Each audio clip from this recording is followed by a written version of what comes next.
Hello to you.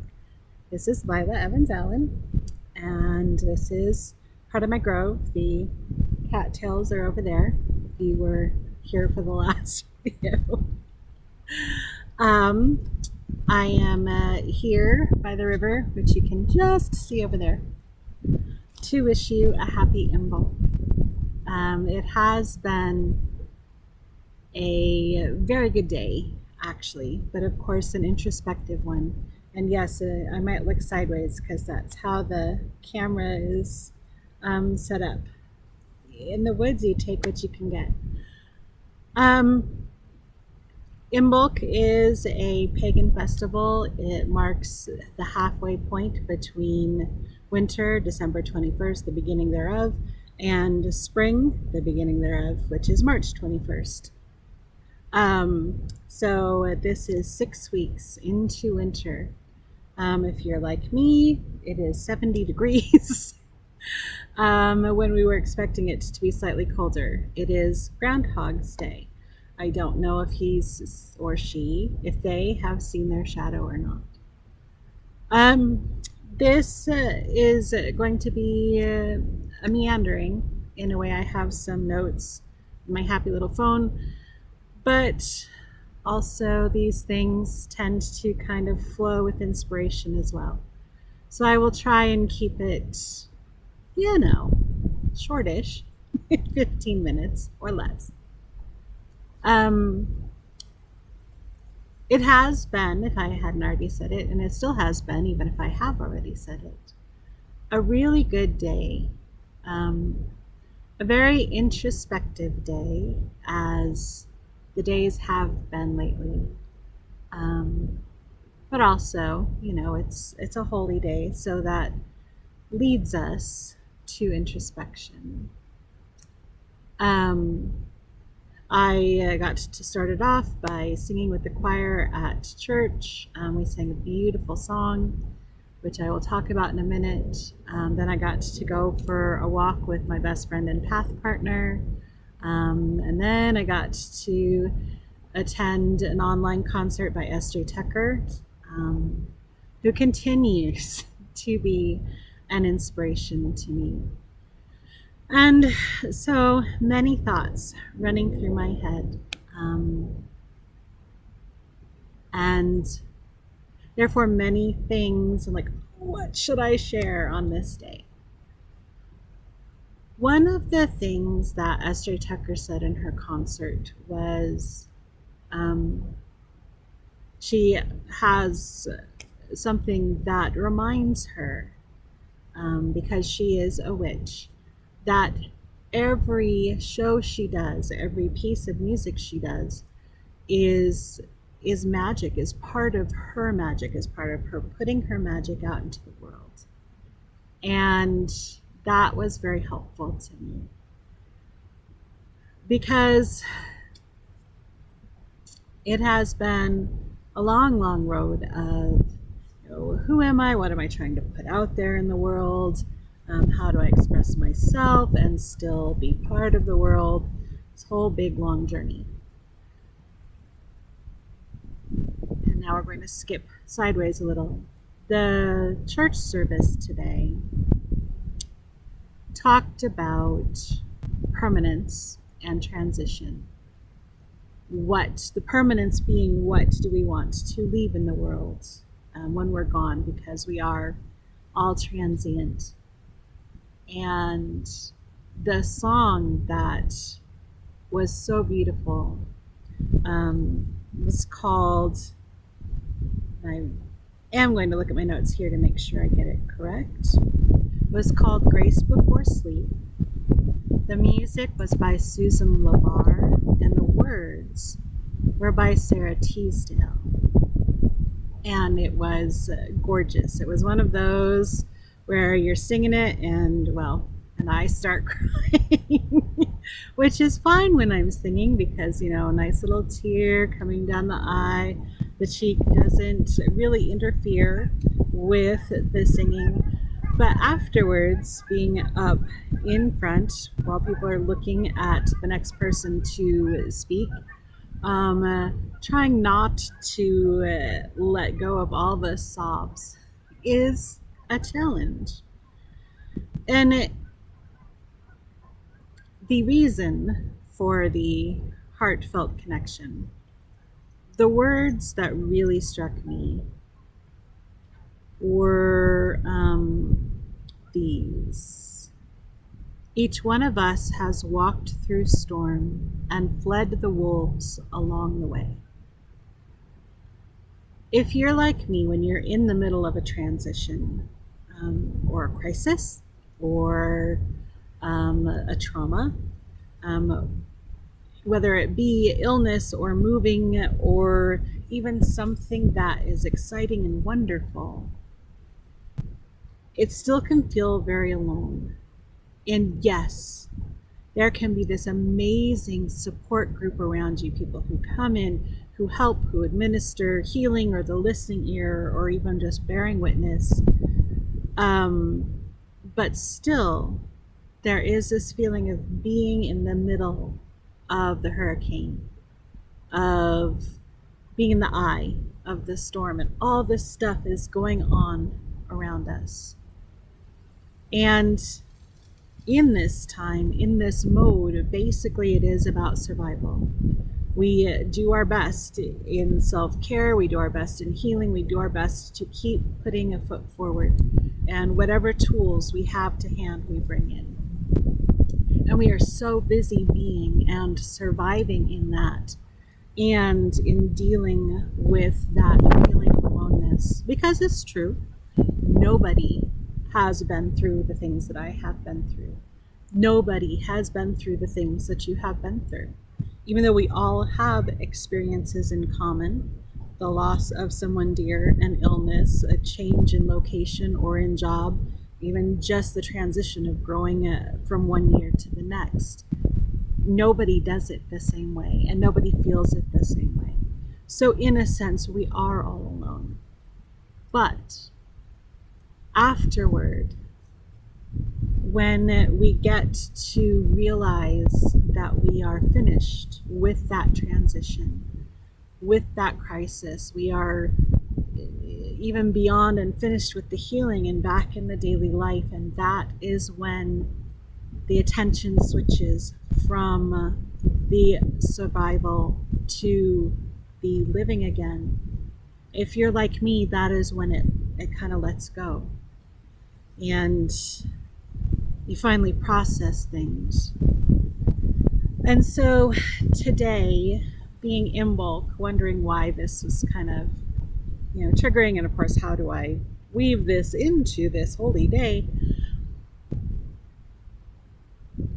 Crisis, trauma, healing, whatever, is a winter. It is not only a transition point, but it is the dying of one thing and the starting of a new thing. Any transition includes an ending and a beginning. And sometimes we, hold on, and sometimes we don't know that we are going through a transition. And so we're even more lost in the middle of that hurricane. And the winter can feel really stark and really dark and very cold and alone. Each one of us has been through that storm.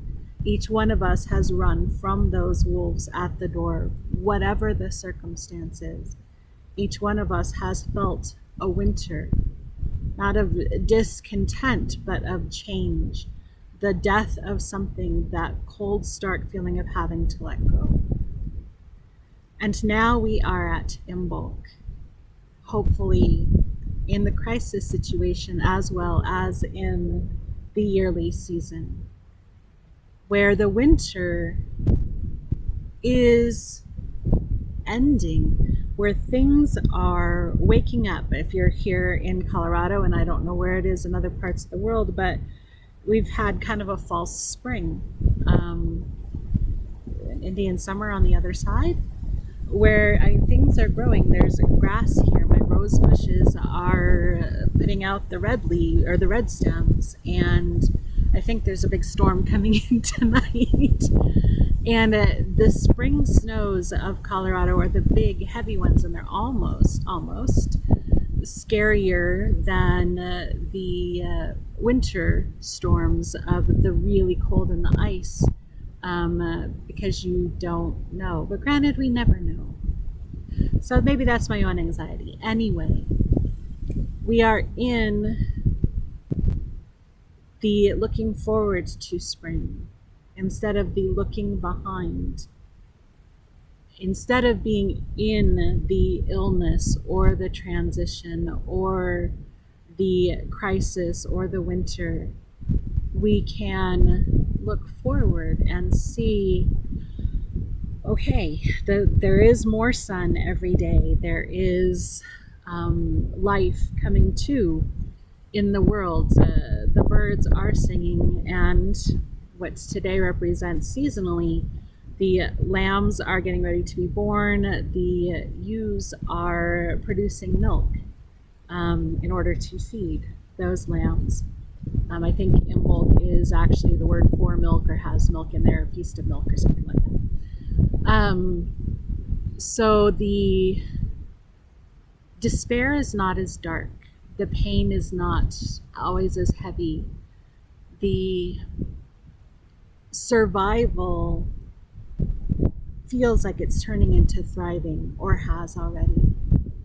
Which leads us to the season of processing and looking back and going, oh my God, I look at what I've been through. Now, it used to be, at least in my world, that my transitions happened one at a time. I had this big change, and then I could process and set down the new roots and create the new foundation for whatever was going to move forward. But if you're like me, these days, transition follows transition follows transition. And many theories about that, some having to do with the new age we're in, some having to do with where I am in my life, the energy of the world. But it does still feel like the difficult one, the big, dark, scary, what am I going to have to live with for the rest of my life? Transition is wrapping up. My tears at any moment of relaxation, the joy I find in the sunshine and in the spring water, leads me very much to believe that regardless of the transitions coming forward, some of which are built on the transitions that have just passed, it is lighter, it is brighter. And the thing that I am bringing forward, presenting to the world, saying to the universe, mentioning in hope that it lights this spark in others, because this spark was lit in me today by the ministers at church, by the song, and by S.J. Tucker, and by my friend. It's always a question, what do I want to do now? What do I want to leave into this world? Who am I supposed to be? What is my purpose? If we are transitory, what am I leaving behind? How do I want people to remember me? Is any of that relevant? And the thing that has come to me today more and more, like a light slowly dawning, unlike the sun which is setting behind me, that's what that light is that after processing, after the crisis, whether it is a health crisis or an emotional one, or a long series of all of it, all of the above plus one, thank you very much, is, I just lost that train. Darn it. Um,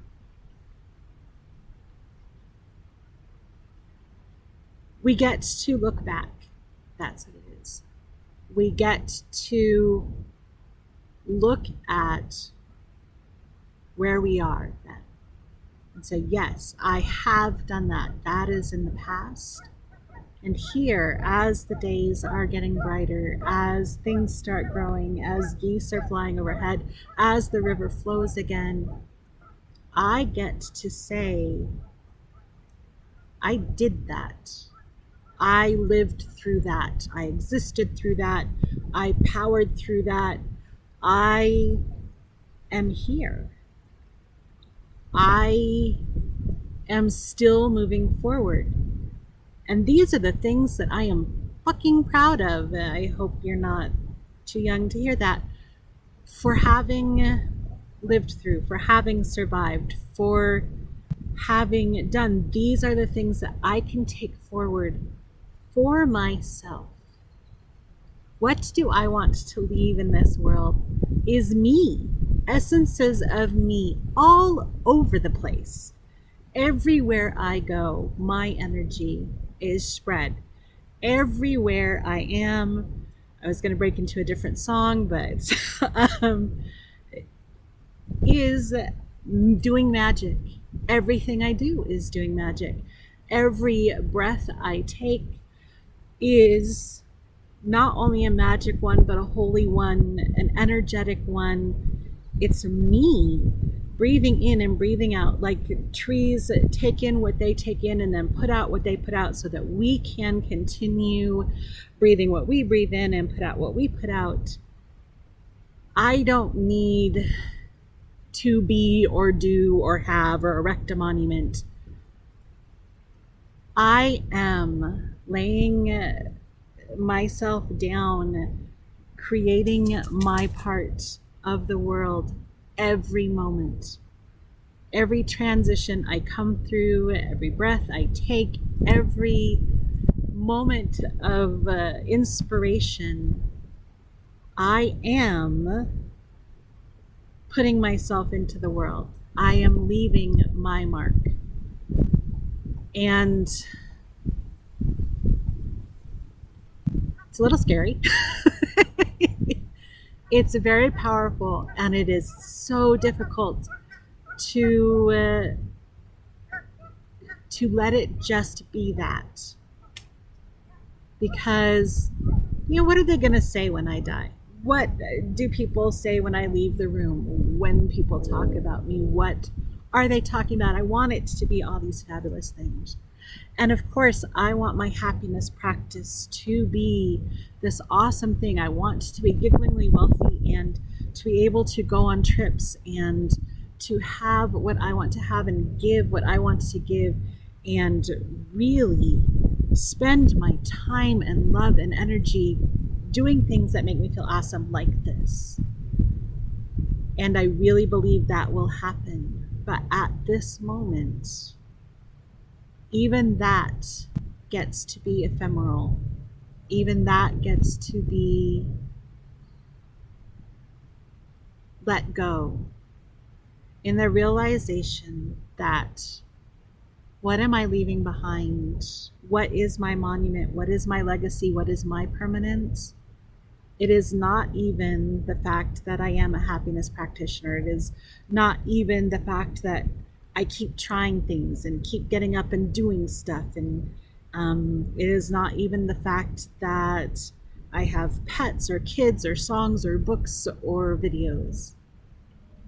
My gift, your gift, our permanence is in being, just being, every minute, every day. That breath right there is our seed for the future. So I hope that your winter is moving into spring. I hope that your crises, the deep, dark, scary, alone parts, are melting away into feeling the world again, into knowing that however unique our situation is, each one of us has walked through storms. So we are together. We are not alone. Unique, but united. And I hope that spring this year is so amazing, even in transition, which spring is still, that the joy is brighter than the anxiety, and that the sun and the song of the flowing river are louder than the screams of fear and frustration, and that there is always, every day, a moment where we are each able to say, I am here and it is awesome. Happy Imbolc from the cattails, from the river, from the sun, and from me. Take care of